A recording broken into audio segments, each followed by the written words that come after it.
Adrian Finnegan and the whole team here in Doha. Thanks for watching. Bye for now.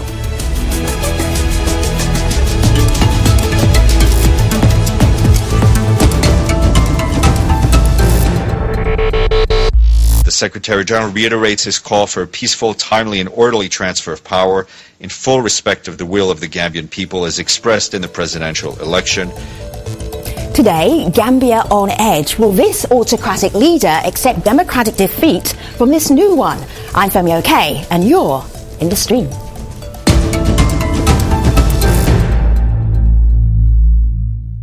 I will never rule this country without your mandate since we started elections. And I will never cheat or dispute the elections, because this is the most transparent, rig-proof elections in the whole world.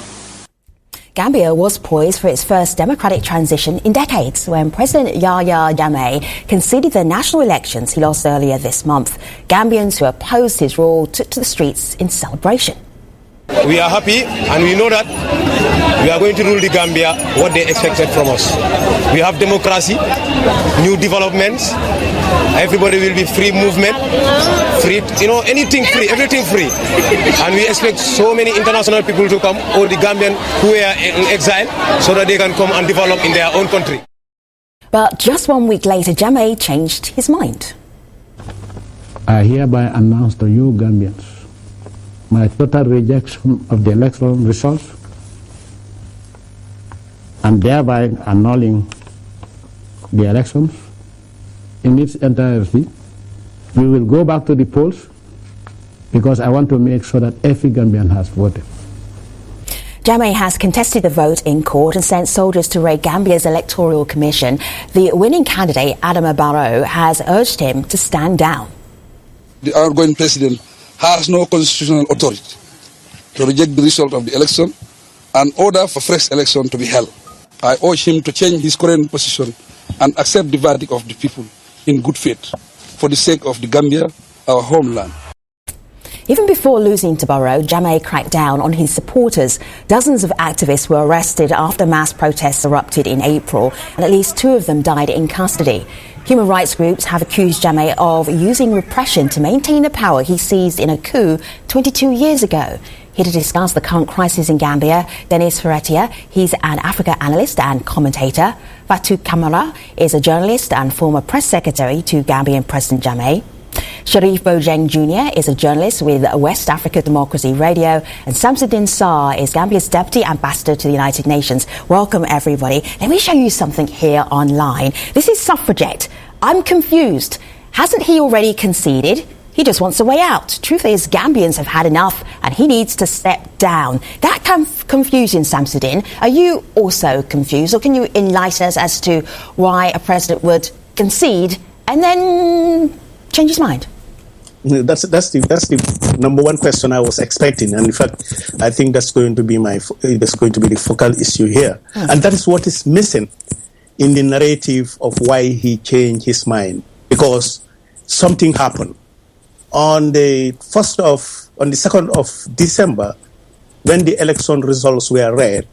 We all know that it was on TV with the chairman of the Electoral Commission, Mr. Njai, reading the numbers, showing that Barrow, the winner, has won the election with over 263,000 votes, while Jammeh had 212,000 votes plus, and Mama Kande, the third candidate, had about 102,000 votes.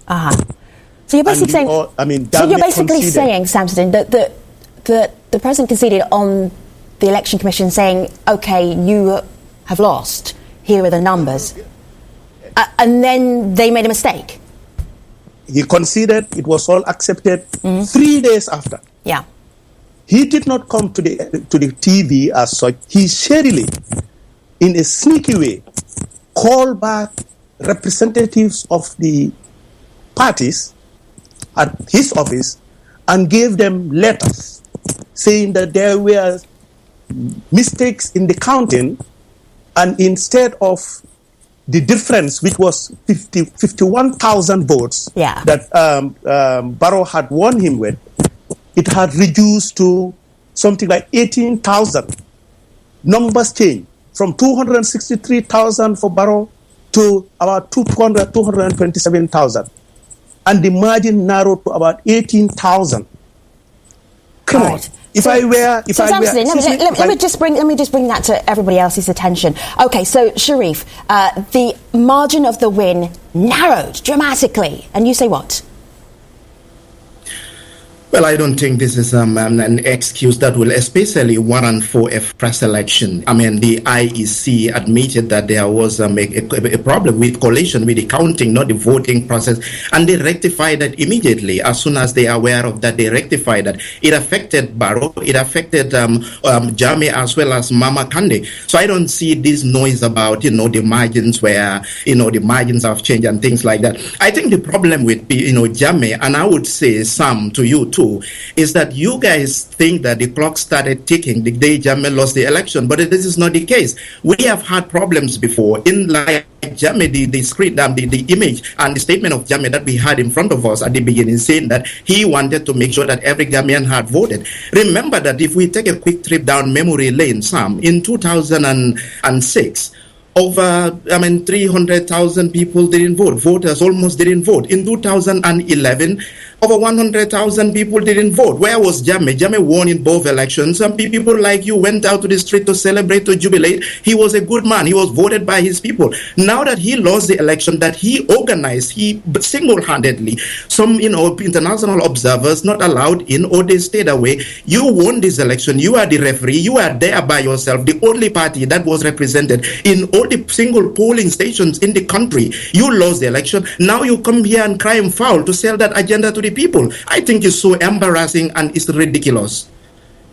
I'm just wondering, Dennis, the surprise, I think, for people who are watching from the outside was that Jammeh lost the election, the fifth one.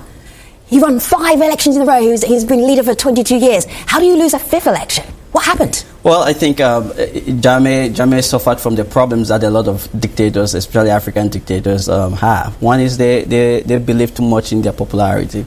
And for once, Jammeh made a mistake, which in my perspective is a very good mistake he made. He tried to organize an election transparently, allowing the results to be tabulated in the local regions. So you're saying that was a mistake? Big mistake for him. And or was it democracy? Well, it was democracy. For dictators, that's not how they do it. We know that from Cameroon. They actually make sure that the results are counted in a particular location where they can tamper with the votes. But the fact of the matter is the Gambians have spoken. More than 65% of Gambians voted against President Jammeh. The sand has shifted underneath him. He has to go, and I don't see any way out for Jammeh except stepping down. Everything is closing around him. He really has no options but to step down. Fatih, let me just show everybody a picture of you working with Jammeh. You were his press secretary for not that long, but probably long enough to maybe understand his mindset right now. How do you think he's dealing with this issue of, is he president? Is he not going to be president next year? What do you think he's thinking?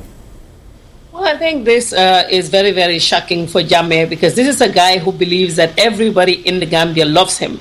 So until now, he's in denial, especially when he went on television saying, I still have questions about why 300,000 people did not vote.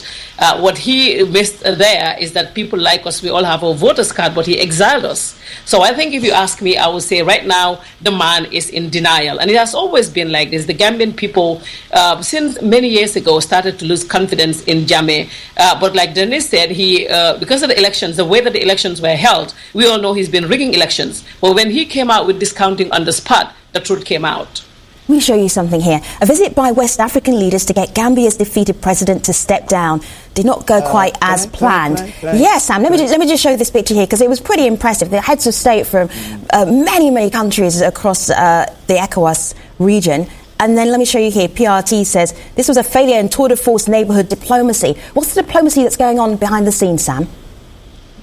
Apparently, I think the guys are just there for fact-finding. They were there for fact-finding mission. But I want to talk about something a little more related to what we're talking about now. And that is, you in your presentation, in your introduction, you talk about the demonstration that happened in April, right?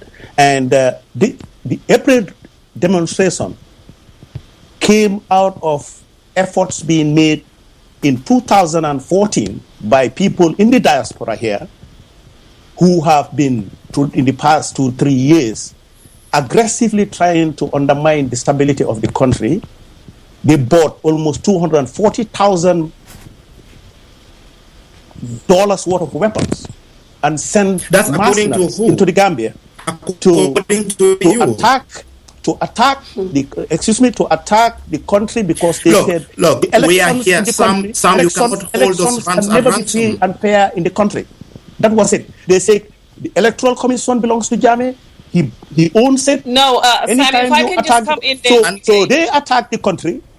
It failed. No. In fact, most of them are now serving in American jails because of So Samson, because of our limited Samson and Sharif, because of our limited time that we have together, I want to focus on what do we do now, because we're in a crisis right now. So the crisis evolved. Crisis evolved because after that.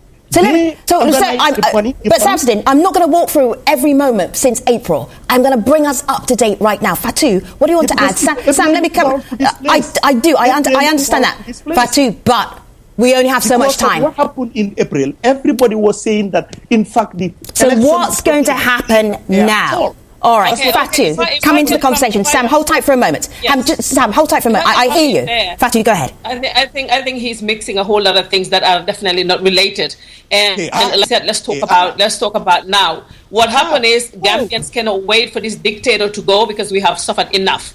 And what happened right here is when he considered defeat, people started coming out in the streets and everyone was happy. Can you imagine people that I could not talk to for 3 years because they were avoiding to talk to people like us in the diaspora because they could get arrested. So these people, we spent hours and hours with them on the phone. Jammeh got mad with the freedom that the Gambian people have started to get, and he decided to come in thinking that he still has that control, which he didn't realize that there is no way that he can return Gambians to dictatorship. You have radio show that has been going on for the past years where you talk to Gambians every day. I listen to it. And you have been inciting violence in that country. Sharif, hold tight for a moment. Your brother-in-law, who is now serving jail in America here, played a part in trying to attack the Gambia. So let me just say for everybody who's watching, who's trying to keep up with this conversation, Fatu does have an opposition radio show. Sam, hold on for a moment, just so I can explain to everybody. Fatu, you do have an opposition radio show, which is what Sam is referring to. Denise, what did you want to add? Well, so you were asking a question about where does Gambia go from here and what happens. And, you saw the ECOWAS leaders in Gambia to talk some sense into President Jammeh. The bottom line is Jammeh has no way out. I think the reason why he's... I think you are making a great mistake in making that statement. I understand. Jammeh has a way out. I know he has a way out. The way out may not... The way out may not be in Gambia. I don't know where you're coming from with your negative statements. Because it's because of attitude like us. It's because of attitude like us. So Sharif and Fatu, hold tight for a moment. I know you've all got comments to make. Just hold tight for a moment so I can hear you all, because I know everything you're saying is critical. No way out. Why? No way out. Why? Because the mistake that he made, which is a very good mistake he made, was actually accepting the results.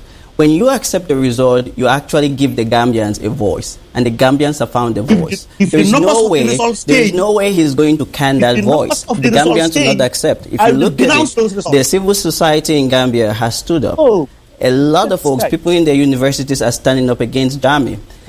What the ECOWAS leaders are doing are actually just trying to be very friendly to him, because at the end of the day, the sun has shifted under Jammeh. Jammeh has no rule. I think the opposition with Barrow, people like Jammeh understand one thing. They understand power. They understand strength.